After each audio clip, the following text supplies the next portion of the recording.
para ustedes, embonando con los que ya hemos ido tratando esta semana, mejor dicho, referente pues a las trabajadoras del hogar. Como hemos hablado también, un sector que es bastante olvidado por las autoridades, por la población, de repente no tiene la valoración que se debería, y por eso nosotros necesitamos que se conozca la importancia que tiene la sociedad, pero también para analizar el por qué, el qué ha causado esta situación, cómo ha afectado a las niñas y adolescentes que se han dedicado a ser trabajadoras del hogar, en fin, temas que están relacionados básicamente al análisis de la situación pasada y actual de la trabajadora del hogar, tanto en Puno como en el Cusco. Y para hablar de este tema me acompaña una amiga muy especial, ustedes ya la conocen, ha estado acompañándolos bastante tiempo en el programa, es pues la licenciada Luisa Torres Agüero, quien es coordinadora del Centro Yanapanacuzum Puno, pero también ha trabajado en Cusco y nos puede relatar desde sus orígenes cómo ha sido la situación de la trabajadora del hogar dentro del trabajo que se ha hecho en Yanapanacuzum, como también la realidad que se vivía en aquel entonces y la realidad que se vive ahora. Señorita Luisa, buenos días, bienvenida al programa. Muy buenos días, Grecia, y muy buenos días también a toda la población puneña. Efectivamente, sí, como acabas de mencionarlo, el Centro Yanapanacuzum ha estado trabajando desde el año 2001 con el tema de las compañeras trabajadoras del hogar.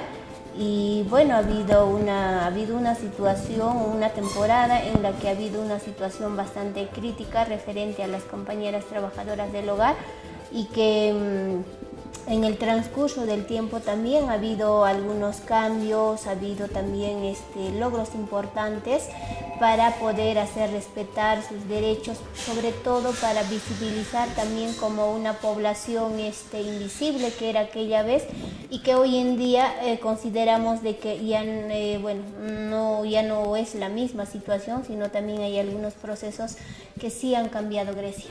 Y creo que es importante que conozcamos esta esencia, que sepamos un poco de esta realidad que se vivía y que se vive actualmente en este sector, para así también, al conocerlo mejor, podamos valorar, podamos entender y sensibilizarnos con la realidad que se ha vivido, y también pues ver qué cambios se ha logrado hasta la fecha. Creo que empecemos por el primer punto, que vendría siendo este fenómeno migratorio que hubo hace algunos años, que de las provincias viajaban pues a la capital de una región, ¿no? En el caso de Cusco, bueno, al mismo Cusco. En el caso de Puno, se venían a la misma ciudad de Puno las niñas y adolescentes, sobre todo, para laborar como trabajadoras del hogar. Queremos entender por qué sucedía esto, qué motivaba o qué fomentaba que estas niñas y adolescentes y estas jovencitas se trasladaran para ser trabajadoras del hogar. Bueno, Grecia, yo considero que hay varios puntos. Uno de los puntos considero que también es la pobreza y la extrema pobreza que ha habido, y que quizás también que siga azotando a nuestras regiones altoandinas. También está la falta de oportunidades que no hay tampoco en muchas zonas, y que en aquellos años, estamos hablando de los años quizás, entre los 80, 90, que sí ha habido todavía bastante lo que es la pobreza, que ha azotado bastante. Y no solamente hablamos quizás el tema de la pobreza desde el punto de vista el no tener nada, sino estamos hablando, por ejemplo, el acceso a la educación era uno de ellos, que era bastante falente.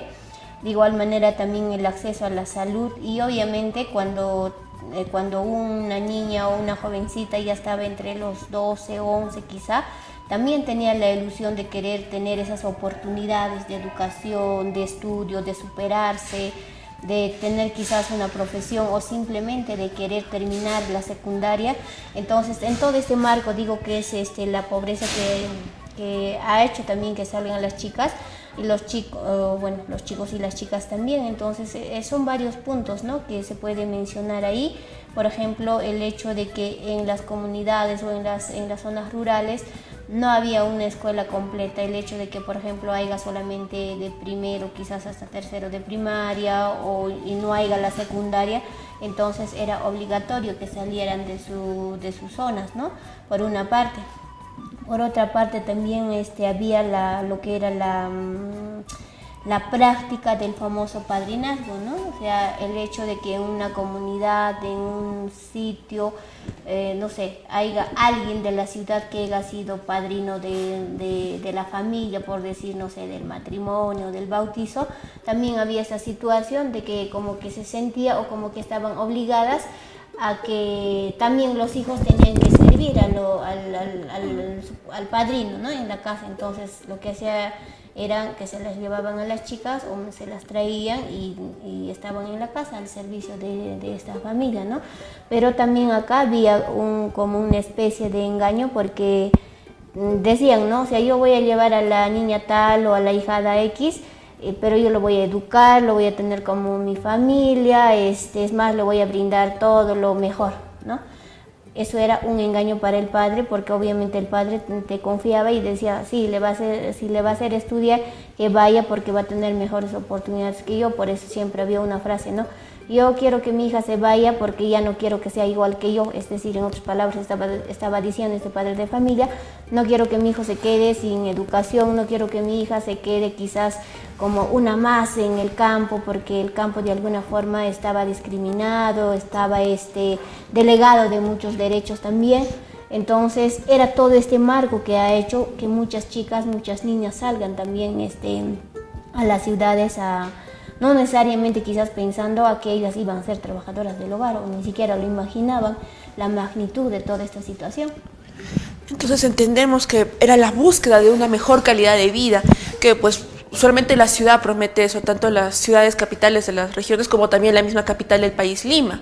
En tal aspecto era pues un movimiento migratorio que se originó prácticamente sobre un engaño, sobre pequeños sueños de tener más acceso a educación, mejor acceso a salud, de repente también por cuestiones económicas, pero que a veces, pues, bueno, en la mayoría de casos ha terminado mal, tal vez para estas jovencitas.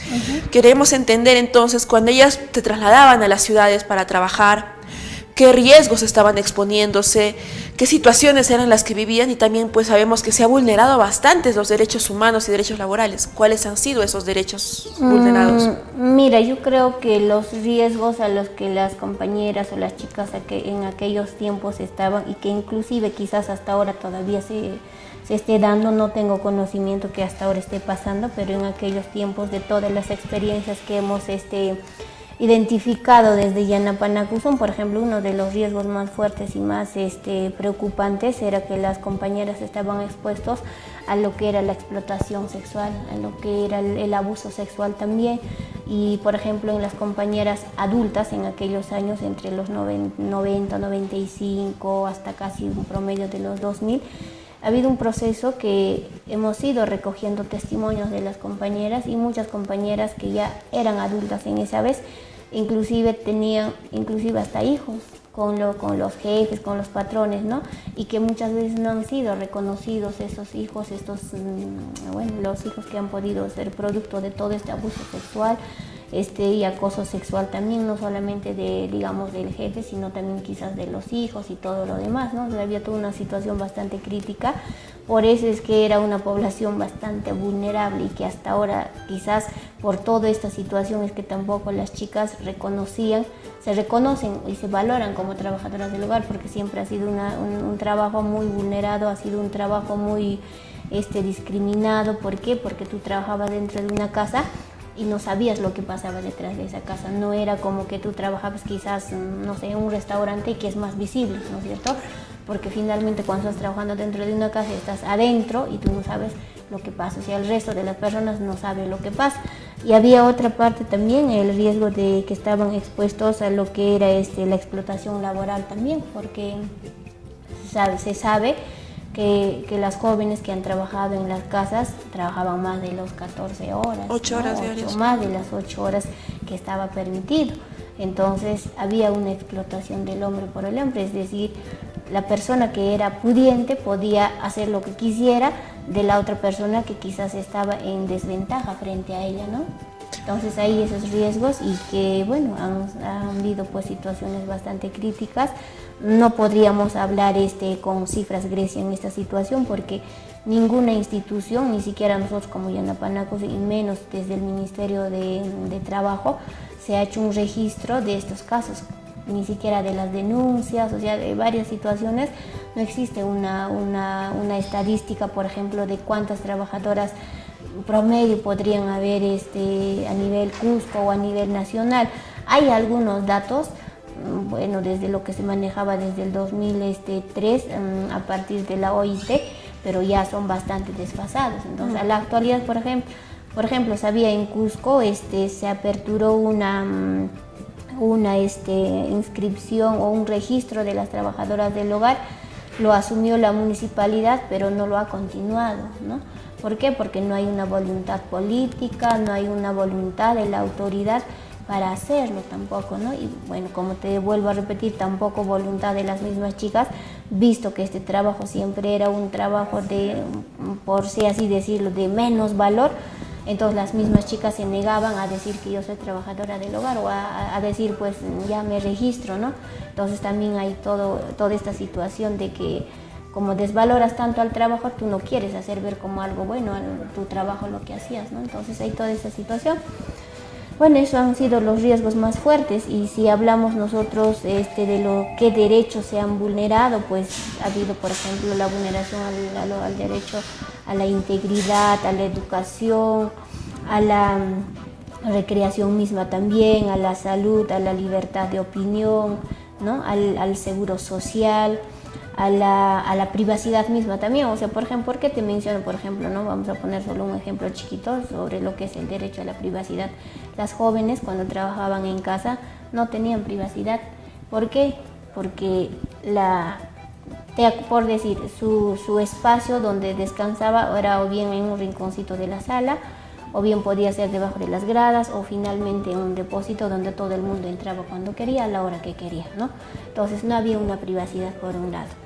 Por otra parte, también había esta parte de la integridad o también de la misma ser como persona, porque había familias, por ejemplo, que separaban hasta los servicios de las jóvenes a un lado, como que no fuera una persona, como que fuera, no sé, creo que hoy en día ni para nuestros animalitos tanto hacemos esta separación, ¿no? Pero aquella vez era muy fuerte la discriminación, entonces había todas esas situaciones. Y bueno, pues entonces había varios derechos que se estaban vulnerándose, no solamente era la educación. O sea, si hablamos tan solamente de la educación, ¿cuántas jóvenes que han trabajado en casa no accedían a la educación, no iban? Iban a la escuela nocturna, y sabemos de que muy bien la escuela nocturna no es que te brinde una educación de calidad, y hasta el día de hoy hay ese problema. Entonces era muy crítico. Bueno, en realidad hablamos de una situación que tiene bastantes temas relacionados. Acá encontramos hablar sobre el racismo, sobre la discriminación, de menemismo, de clasismo, es decir, creerse mejor que alguien por tu estatus social, por tu grado de estudio, por tus ingresos, no lo sé. Hablamos también de situaciones psicológicas, porque acá por supuesto que no hay ninguna situación de empatía que debería existir entre un ser humano y otro, de entender la realidad del otro. Es decir, hablamos también de una pérdida de valores. Y bueno, yo he leído bastante que esto de este servicio que había antes, sí es una herencia de la colonización, ¿no? Porque era el español, cómo trataba el conquistador a la servidumbre en esa época, a los campesinos, a los indígenas. Era así, malamente, de repente ni se les pagaba, se les explotaba. Y actualmente el peruano seguía explotando al otro peruano, guiados por esa herencia. Entonces es un tema bastante amplio, un fenómeno muy complejo para tratar, porque entran temas acá de sociología, de antropología, de psicología, en fin. Pero entendemos un poco entonces la situación y la realidad que se vivía, y creo que podríamos afirmar que también era una forma de trata de personas que se practicaba, que de repente no se reconocía como tal delito, pero que sí era en cierta forma trata de personas. Bien, quisiera agregar algo antes de pasar a tocar otro punto. Bueno, lo que comentas, el tema de trata de personas, en aquellos años quizás no se ha visto o no se ha tipificado como trata de personas, ¿no? Aquella vez era más que todo el tema de la explotación laboral, pero si en esa temporada ya se hubiera conocido este tema como trata, muchos casos yo considero que hubieran podido pasar a ser trata de personas, porque como te decía, no había la privación de la libertad de las jóvenes. Las jóvenes, a pesar de que, por ejemplo, no podían tener su descanso domingos, pero las chicas normalmente no salían los domingos, siempre estaban ahí al servicio de la familia. Ahora no les dejaban comunicarse con su familia, y no lo estoy inventando, son historias que se ha recogido durante este trabajo, durante todo este tiempo de trabajo que hemos hecho, que no podían comunicarse con su familia, que no podían salir, es más, ni siquiera podían hablar con otras amigas que tenían en la calle, a las justas saludarse y regresar de inmediato a la casa, era más o menos así. O sea, digamos, estamos hablando en este momento de las situaciones más críticas, ¿no es cierto? Entonces, todos esos casos han podido pasar como casos de trata de personas. ¿Por qué? Porque ya le estabas privando de la libertad de la persona, ¿no? Entonces pudo haber pasado en aquella temporada, pues. Pero como te vuelvo a repetir, como a ninguna institución del Estado se le ha,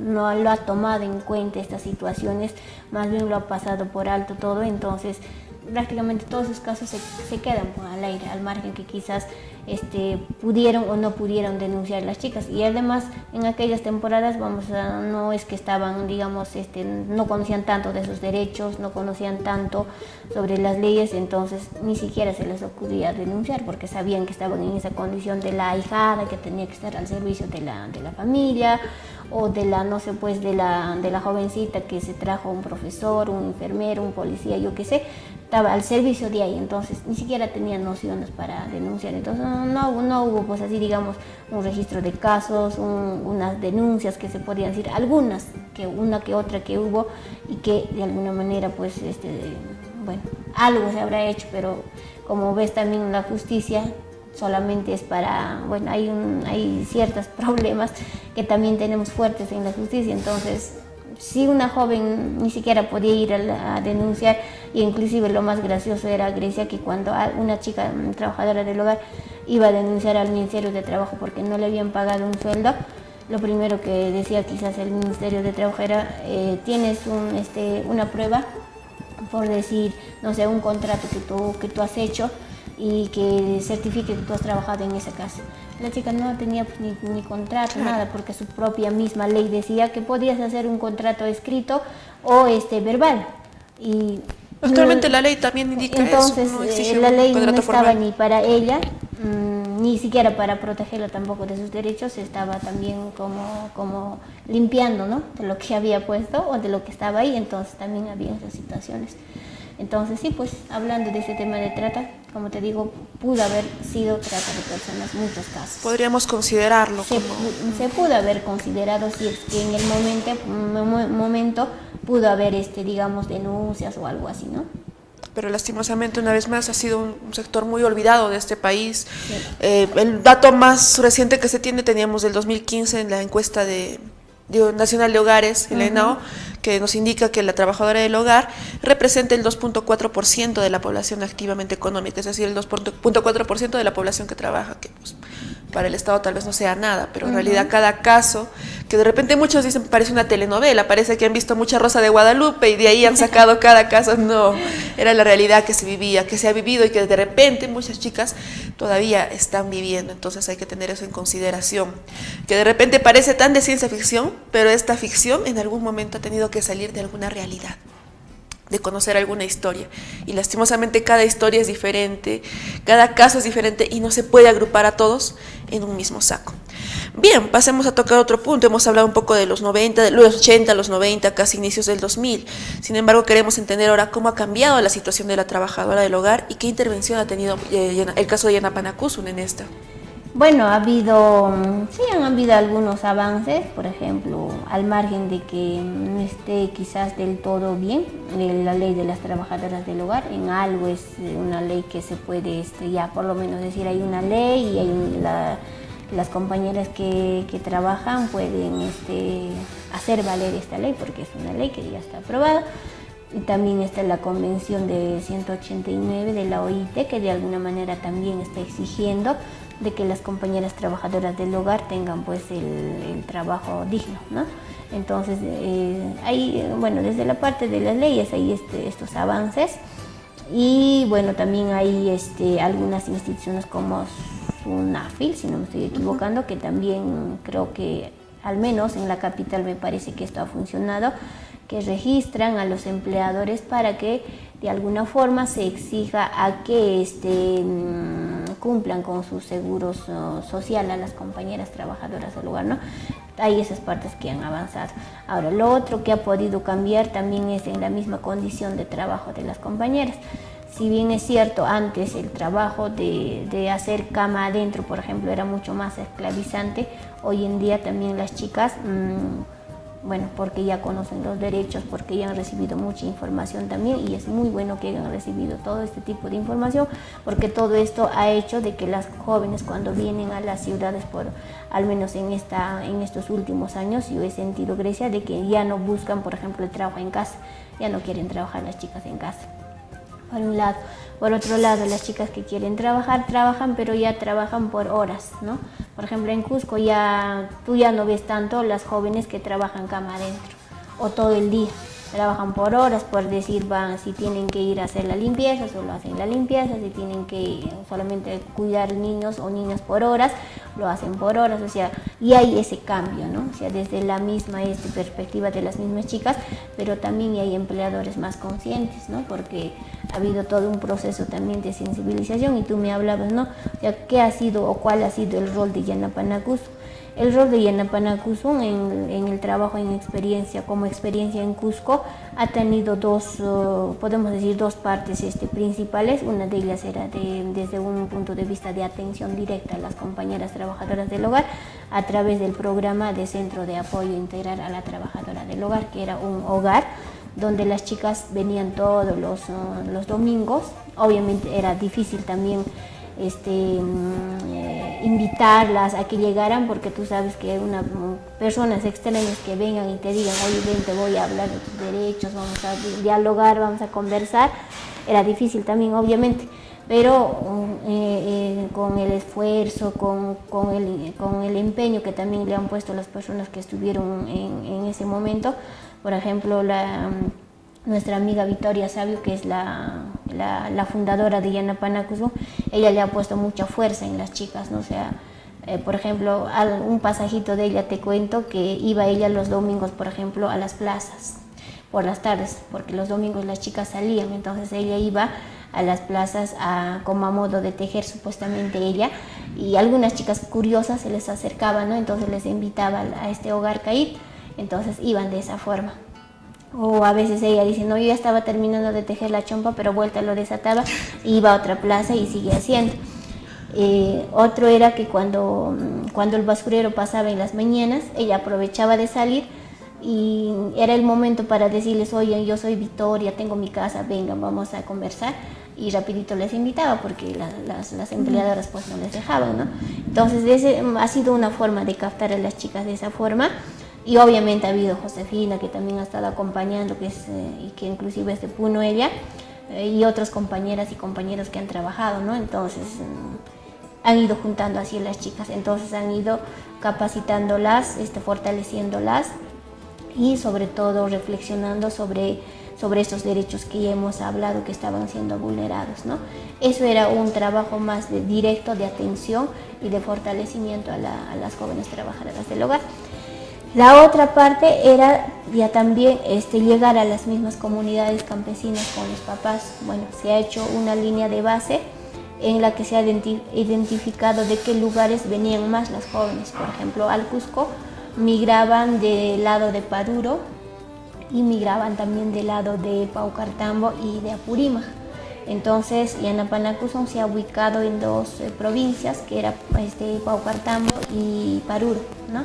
Entonces se salía a las comunidades campesinas para poder ya también sensibilizar por un lado a los padres de familia, para que ellos no permitan a que las chicas, a que los jóvenes migren a temprana edad, porque en aquellas veces migraban a los 7 años, a los 8 años, 10 años.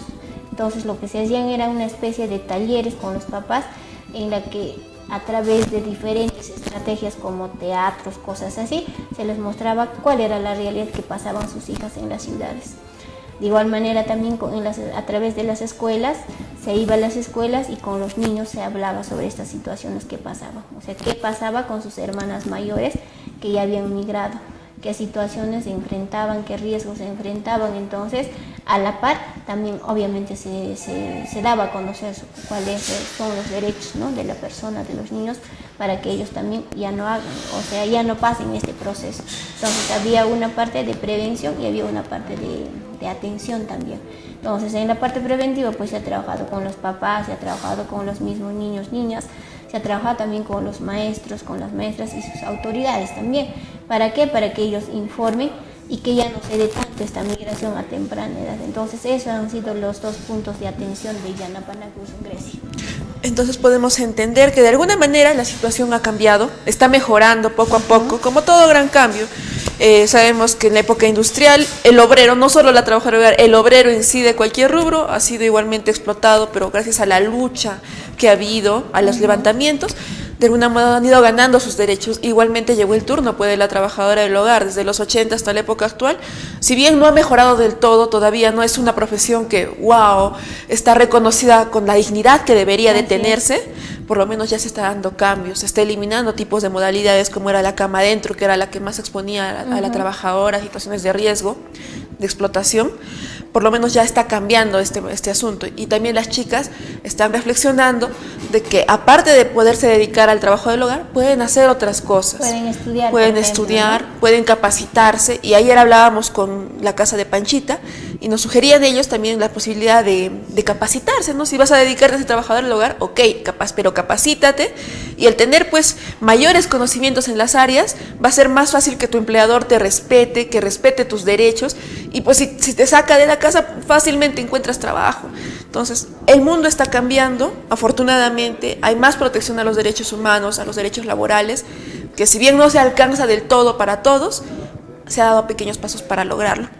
Creo que hemos llegado a la parte final del programa, agradecerle que nos haya acompañado el día de hoy para finalizar este tema. Ha sido una semana muy bonita. Yo he conocido bastante sobre este mundo que de repente antes no entendía, pero ahora lo entiendo y reflexiono y creo que te vuelve un poco más humano también al conocer la situación de otras personas. Y pues, finalmente, si quisiera comentar algo, agregar algo para nuestras amigas trabajadoras del hogar. Yo quería agregar el tema de que, bueno, todo este cambio que ha habido, como lo acabas de mencionar, no ha sido quizás un cambio súper wow, pero son cambios que se están dando. Sí, que también esto se debe a las mismas compañeras, porque en Cusco hubo un sindicato de trabajadoras del hogar bastante fuerte, que sí tuvo sus luchas y que han hecho muchas marchas y todo. Y también en Lima también hasta ahora el Sindicato Nacional de las Trabajadoras del Hogar. En Puno también cuentan que sí hubo. En los 80. No tuve la oportunidad de conocerlos, pero me imagino que quizás en este momento algunas compañeras que quizás ya son mayores y quizás todavía recuerdan aquellas situaciones, porque yo sabía, por ejemplo, las de Puno también venían hacia el Cusco a trabajar, ¿no?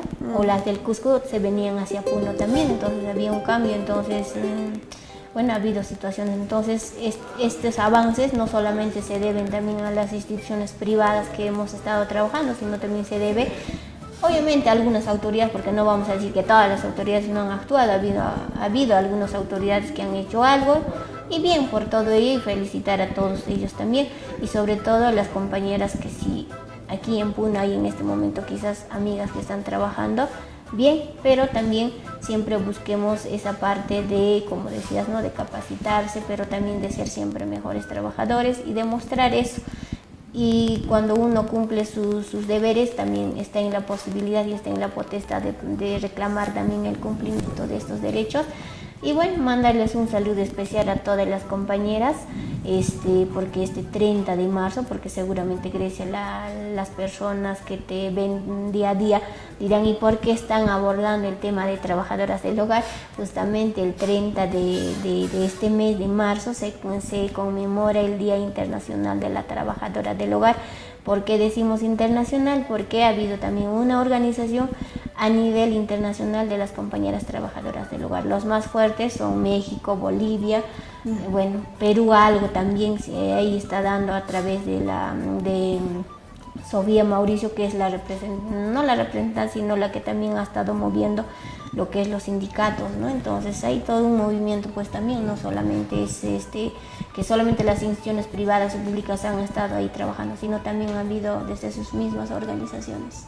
Y creo que es lo básico también, que la misma trabajadora ha luchado por sus derechos, Así no ha es. esperado que otros luchen, sino Así que es. también desde ella, y en realidad pues todo cambio en cualquier tipo de rubro viene desde la misma persona, desde el deseo de tener mejores condiciones, desde esa necesidad y ese derecho de buscar unas mejores posibilidades laborales y de calidad de vida. Bien, hemos llegado a la parte final del programa y con eso también cerramos nuestro ciclo de trabajadoras del hogar, pero que también vamos a seguir ampliando en otros programas, porque no, creo que es importante. Y pues nos despedimos hasta el próximo lunes, amigos, cuídense mucho y reflexionemos bastante, entender la realidad que se ha vivido, la realidad que se vive de la trabajadora del hogar. Por más que no tengamos en casa, creo que nos ayuda a humanizarnos un poco, a ser más empáticos y a mejorar también como seres humanos. Nos vemos el día lunes, cuídense.